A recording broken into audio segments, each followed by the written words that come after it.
বাংলাদেশের রাজনীতিতে ছড়িয়ে পড়েছে নতুন এক অধ্যায়। ৫ আগস্ট ফ্যাসিস্ট শেখ হাসিনার পর আওয়ামী লীগের শীর্ষ নেতারাও একে একে পাড়ি জমিয়েছেন ভারতে। কলকাতা এখন তাদের নতুন হেডকোয়ার্টার। গোপন আস্তানায় বসে রচিত হচ্ছে ষড়যন্ত্রের নতুন নকশা। সামাজিক যোগাযোগ মাধ্যমে দেয়া হচ্ছে নির্দেশ, ছড়িয়ে দেয়া হচ্ছে অপপ্রচার। ঢাকার রাজপথকে উত্তপ্ত করার যে পরিকল্পনা, তার মূল নাটাই ঘোরানো হচ্ছে কলকাতায়। অর্থ বিনিয়োগ হচ্ছে বিশাল অঙ্কের। সক্রিয় করা হচ্ছে সন্ত্রাসী বাহিনী, মাদক কারবারি, এমনকি নিষিদ্ধ সংগঠনও। তাদের একমাত্র লক্ষ্য অন্তর্বর্তী সরকারকে ব্যর্থ প্রমাণ করা, বিচারিক প্রক্রিয়াকে বাধাগ্রস্ত করা।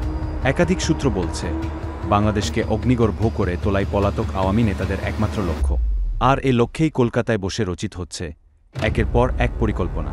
কলকাতা কি তবে সত্যি হয়ে উঠছে পলাতক ফ্যাসিস্টদের অভয়ারণ্য?